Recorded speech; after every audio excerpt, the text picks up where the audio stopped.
Hi, everyone. I'm Dr. Lauren Cielo from Golden Rose Psychic Services. And I'm Crystal Sunshine from Crystal Sunshine Psychic Services.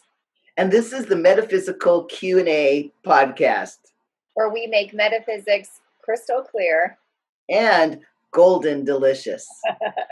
Metaphysical QA is a subscription-based podcast that's going to shift the way each human views their experiences that they're having here on this earth plane. That's right. Crystal and I are clairvoyant healers and teachers, and we're using this platform to explain all of our shared human experiences in easily understood metaphysical terms. And our viewers and listeners supply the questions. That's you all. So thank you so much. We're so grateful. If you would like to submit a question for a future podcast, would you please visit our website, which is right here, www.metaphysicalqa.com. Or you may visit our Facebook page, which is Metaphysical Q&A. We hope you do both.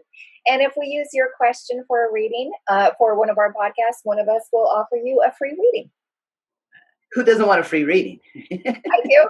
You up for it? All right, Crystal. So what are our questions for this podcast? Okay, so we have 3 great questions for today. And question number 1 comes from Rich W. in New Hampshire. Hello, Rich. Now, Rich wants to know, Dr. Lauren, who are the aliens that are visiting our planet? Aliens. Aliens. We're on to aliens. All right. Question number 2 comes from Harry in Montgomery, Alabama. Thank you so much, Harry. And another one, Harry asks, do UFOs come from another dimension? And then question number 3 comes from Lori in Bismarck, North Dakota. Thanks so much, Lori. And Lori asks, are there aliens that are living amongst us? So today sounds like a pretty interesting podcast, Dr. Lauren. How about we call this one the Metaphysics of Aliens and UFOs? Ooh, I like it. And, this is really kind of a popular topic in our pop culture now. Maybe the aliens of this generation were the vampires or, mummies of another generation. So I think this is a great topic to be discussed on the Metaphysical Q&A podcast. So let's get to it. I'm ready. That sounds like so much fun. Okay, so question number 1 comes from Rich in New Hampshire. And once again, Rich asks, so who are the aliens that are visiting our planet right now? All right, well, thanks for your question, Rich.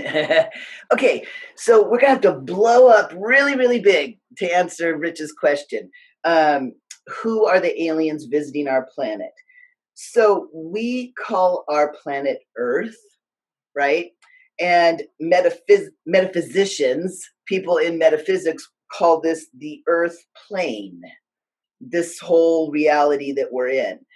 So as far as you can go in any spaceship, as far as the Hubble telescope can see, all of that is the Earth plane. Now, we call it the Earth plane because we made up the name for it. I always say this, on some other planet, they call it that planet plane. And so the fact that we call it Earth plane, don't think that it just includes the Earth.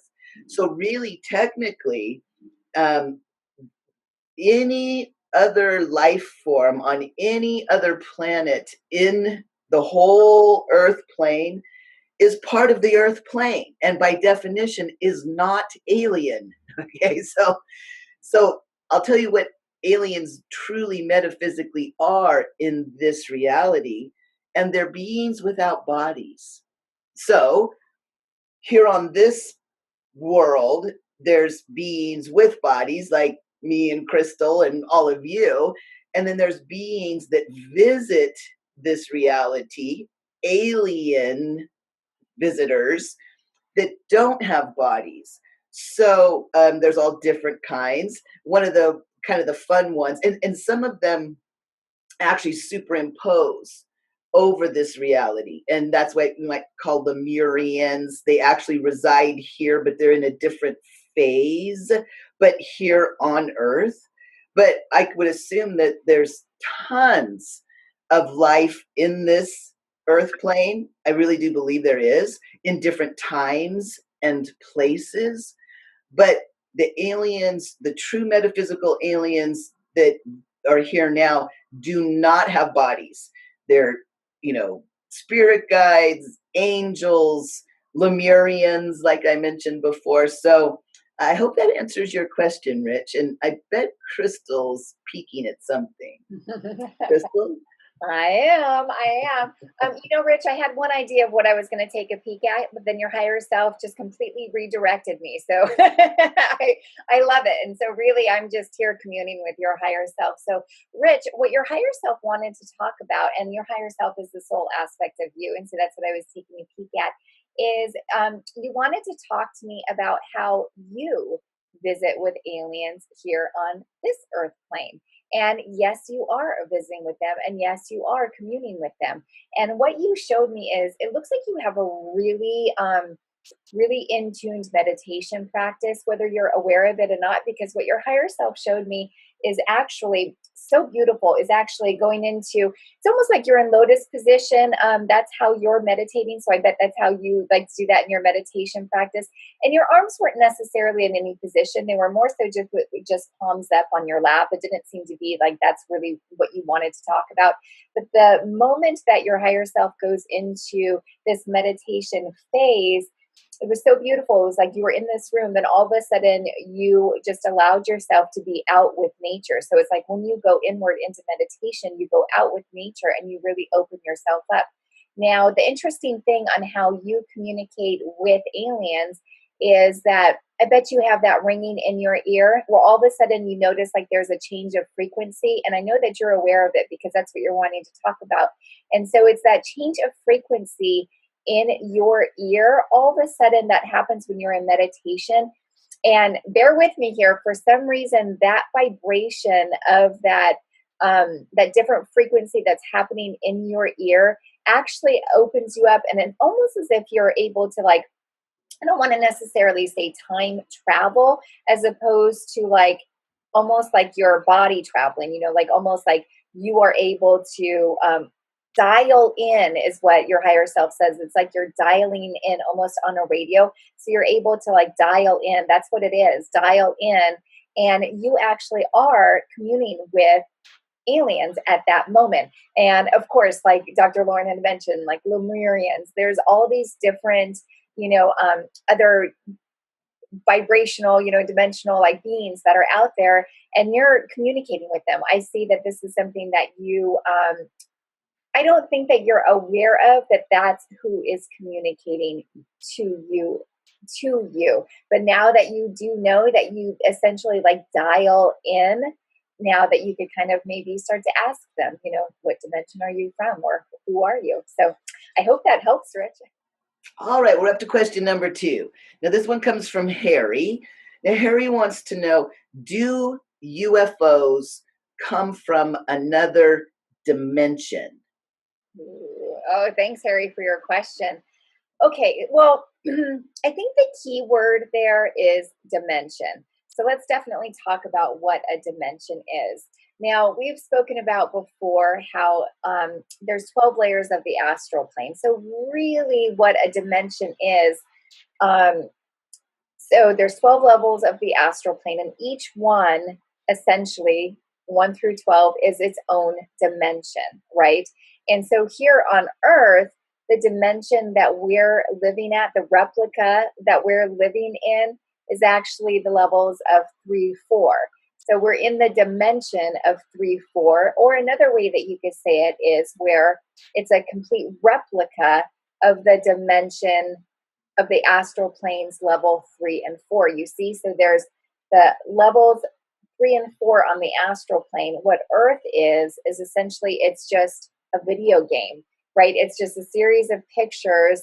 It's like a movie that we're in, a video game that we're in, that is just a complete replica of the levels 3 and 4 on the astral. So we would be in the dimension of 3 and 4. And so I think you probably often hear about ascension, and we're moving into like the dimensions of 5 and 6. I think a lot of us have heard that.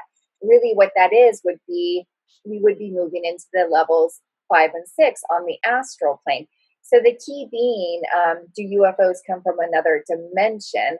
So really that's what a dimension is, essentially. It's what level we are on the astral plane. So no, to make a long story short, no. So we're not talking about aliens per se, which actually is a being with or without a body. We're actually talking about UFOs here. So a physical object. So we're talking about, can a physical object, an unidentified flying object, actually come into this earth plane, this replica of 3 and 4, the dimension 3 and 4? Could it come in from another dimension?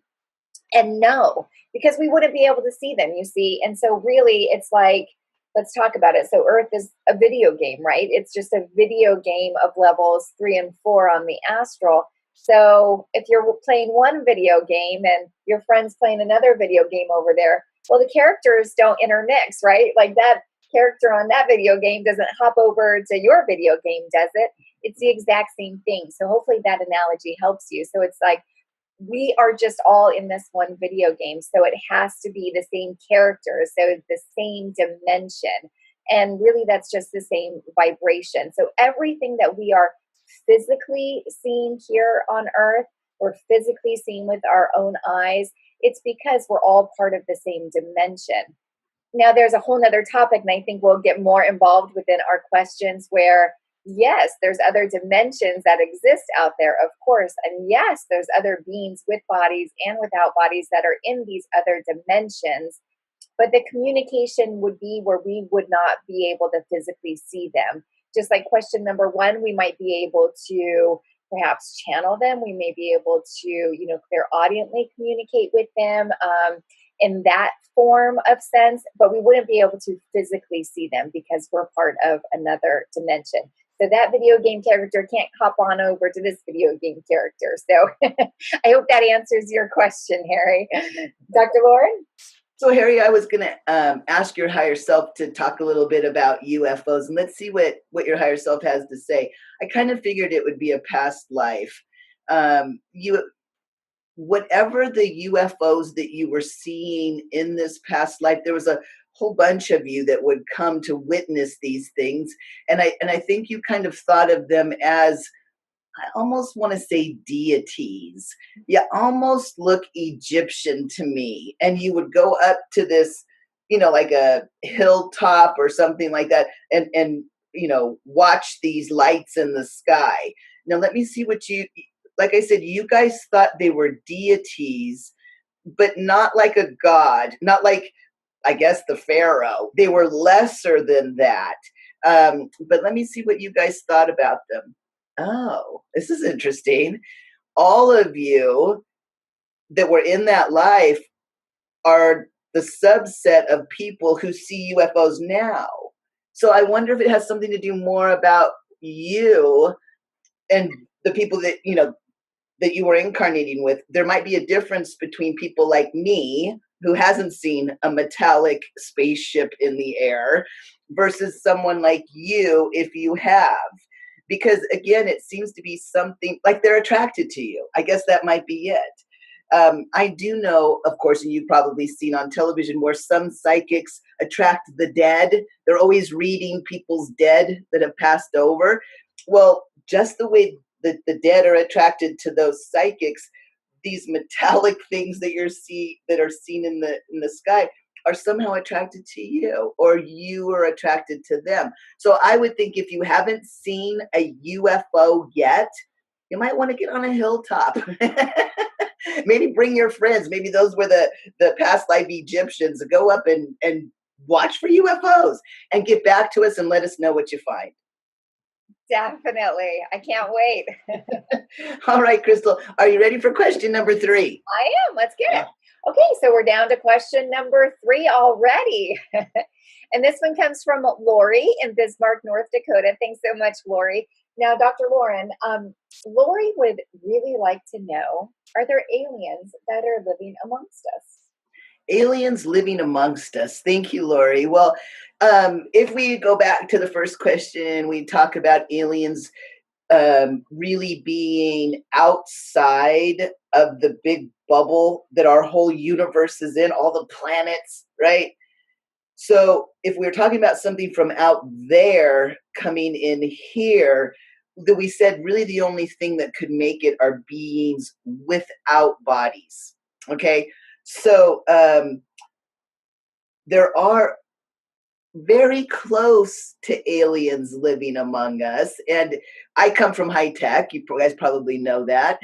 There's quite a difference between about the energy of hardware engineers versus software engineers.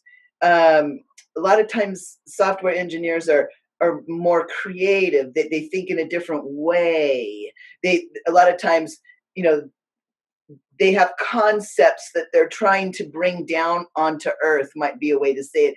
And relative to hardware engineers, a lot of time they're socially and even physically very different.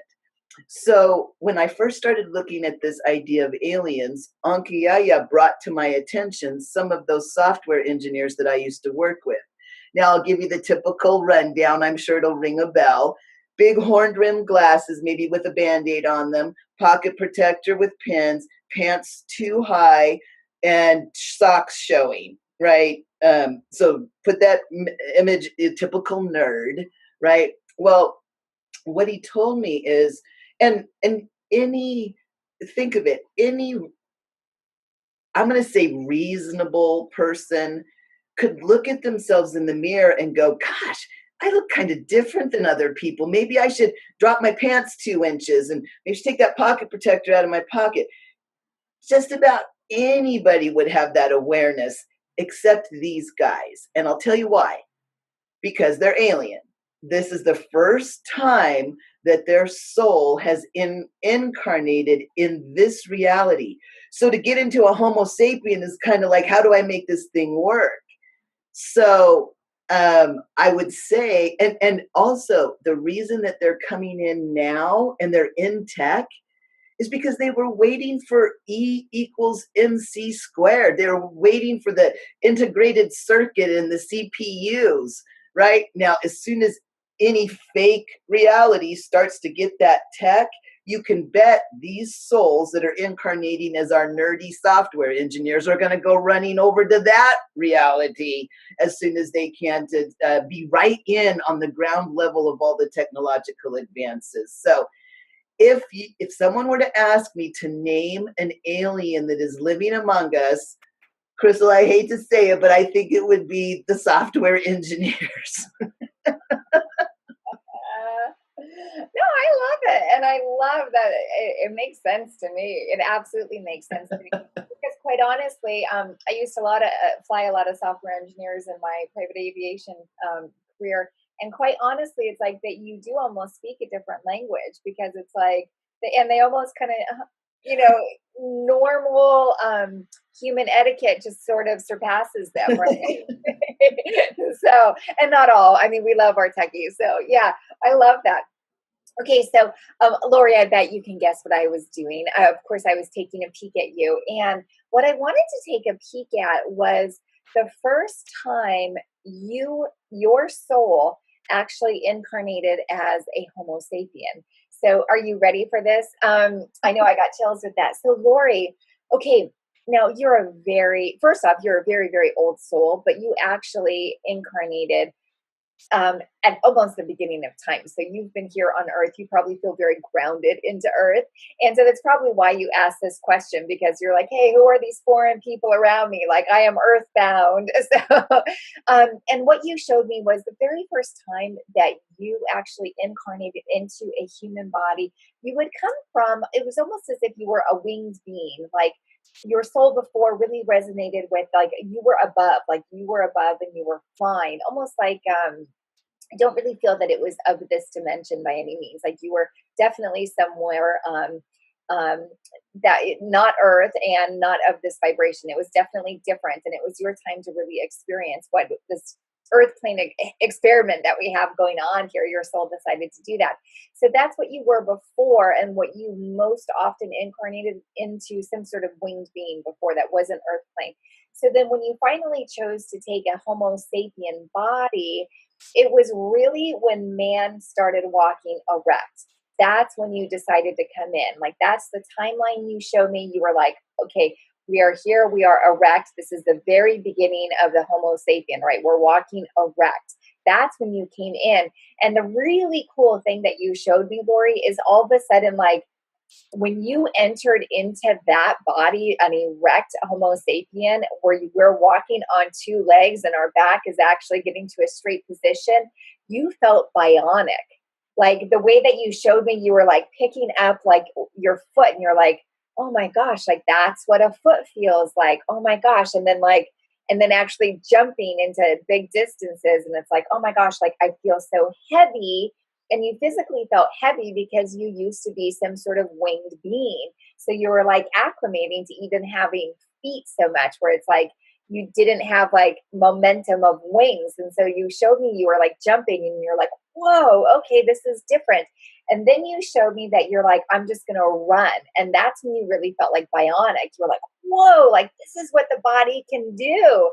It was really neat. So it's like you really showed me, like you must be a teacher of some sort, because your higher self like really showed me like every stage of like you really integrating into this Homo sapien body. And like I could really feel what you were feeling by like feeling this body around you, and you enjoyed it. Like this was a really interesting life for you. And the way that the life went, you didn't I don't know what the age span, what it was back then, but you told me you lived to be 26 in this lifetime. Now that could have been a very long life back then. I'm not sure, but that's just the number that you gave me, that you lived to be 26. And so I don't know if that was necessarily because like maybe your body kind of needed some time to like get used to being a Homo sapien and incarnating as a Homo sapien, or whether, you know, you really ran its gamut at that time. So maybe that's something that you want to research, you know, going back to when man actually, Homo sapien, became Homo sapien and started standing upright. But, and I feel that you are male in this lifetime, either that or you feel more masculine to me. So, but that's it. Yeah. So I hope that helps you. And you are very earthbound, I have to say, Lori. So thank you so much. And I hope that answers your question, Lori. Now, anyone, if you heard your question answered on this episode of our podcast, would you please visit our website at www.metaphysicalqa.com, and would you please click on the free reading button, and one of us would like to offer you a free reading. Excellent. Well, Crystal, do you think we've done it again? Well, Dr. Lauren, I think we've done it yet again, where we have made metaphysics crystal clear and golden delicious. Would you please visit www.metaphysicalqa.com to subscribe and submit your questions? We wouldn't have a podcast without your subscriptions and your questions. And you can please check me out for my personal services at www.crystalsunshinepsychicservices.com. And check me out on the web, goldenrosepsychic.com and laurencielo.com. Thanks, everyone. Please hang up and try again.